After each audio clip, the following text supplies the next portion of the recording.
Welcome friends. இன்றைக்கி நம்ம கடலைப்பருப்பு, பீன்ஸ், கேரட்டு, நூக்கல் போட்டு எப்படி பொரியல் செய்கிறதுன்னு இந்த வீடியோவில் பார்க்கலாம். இப்போ நான் அரை கப்பளவு கடலைப்பருப்பு, வெங்காயம், தக்காளி, எடுத்து வச்சுருக்க காய்கறியெல்லாம் சேர்த்துட்டு ஒரு அரை டம்ளர் அளவு தண்ணி இதோடு சேர்த்துக்கோங்க.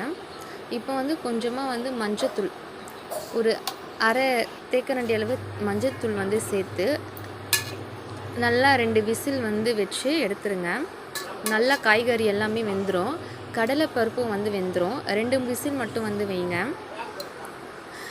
நல்லா வெந்த பிறகு ஒரு கடாயை எடுத்துக்கோங்க.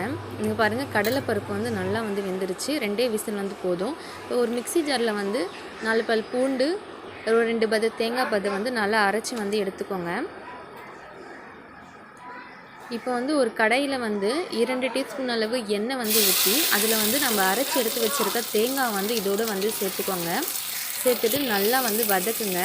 வதக்கின பிறகு நம்ம வேக வச்சு எடுத்து வச்சுருக்க காய்கறி இதோடு சேர்த்துட்டு